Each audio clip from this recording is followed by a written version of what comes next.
Hello, what is up mga mom, sir, ma'am? Ako po si Ralph Cifra, isang visual artist from Manila, Philippines. And today we are going to talk about the Spin Master Tactical na Batmobile.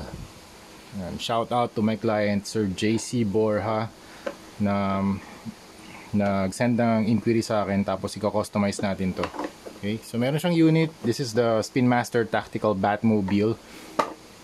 Sukatin muna natin siya. This is around 15 inches from bumper to the rear bumper.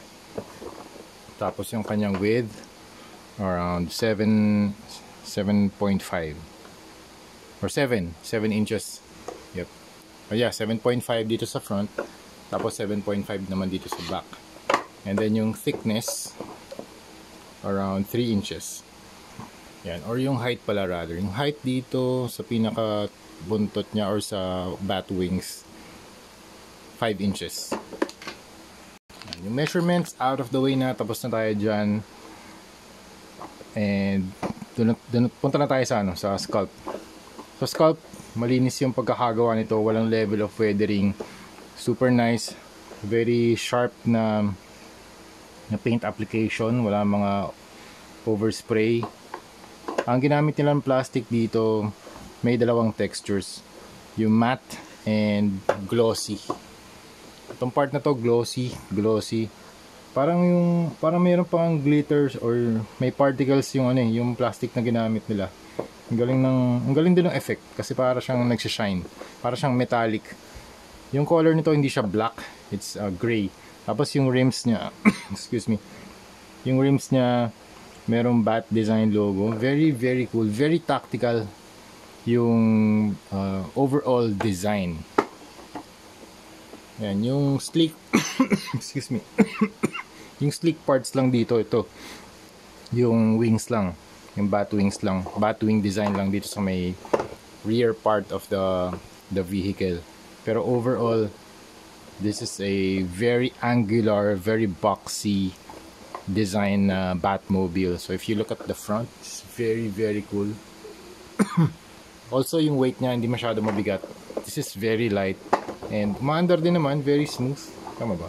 This is parang nakataas. Yeah. Medyo ididiin lang natin para umaandar yung lahat ng lahat ng wheels. Kasi dito hindi lang to umaabot sa ground. Yan, uminom na ako ng tubig. Okay, next, paint application.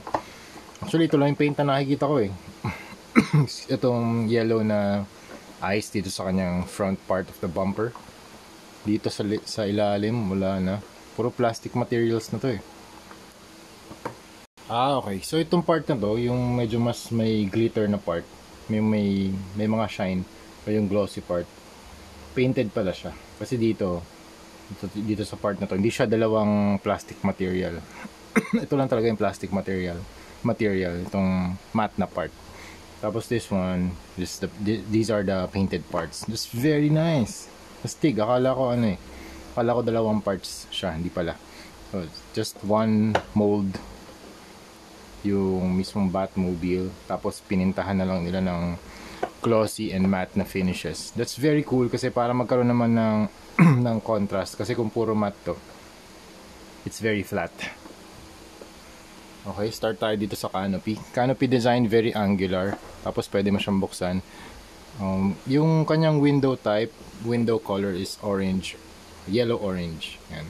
Tapos maganda siguro kung may ilaw sa loob, no? Try natin, wait lang. Boom, angas.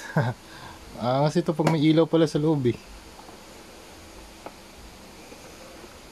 Angas Pwede pala yan. Ang nilagay kong ilaw ito. Wait lang, baka masilaw kayo. Yan, ito nabili ko lang to sa Shopee. Hindi ko lang alam kung ano ulit yung brand, pero this is a generic na emergency lamp or floodlights na meron siyang mga buttons. You can do one, white, yellow, or mix. Yan. Tapos salay ko lang dito. Yan. Pwede siya magkaroon ng light effect, di ba?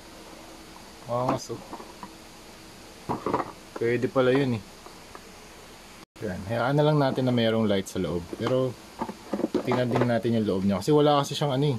Wala siyang upuan. It's very empty. Yan. Okay sana kung meron silang mga seats dito. Pero wala. It's very empty. Tapos walang dashboard. Walang anything. No, nothing. Siguro dahil baka pwede mong pagkasyahin yung mga 12-inch na Spin Master. Kaya hindi nila nilagyan ng kahit anong dashboard or any radar or controls or seats. Kasi hindi naman to pang ano eh, hindi siya scale ng McFarlane. Alam ko yung kasama dito 12 inches. Pero kung McFarlane's na scale, merong ano yan, merong mga seat design and mga controls. Yan. Pero this one, Spin Master, it's very cool din na pwede nyo itong i-add sa inyong McFarlane Toys na display. The hood is very nice, very tactical, ang daming mga bolts. Tapos yung harap niya, merong bat na face or symbol. Merong yellow eyes, very sharp, triangular na shapes. Tapos exhaust. Ito yung exhaust niya, mga mufflers. Tapos ito, yun din, for airflow din to, intake. This one, exhaust din. The wheels are very nice, very tactical.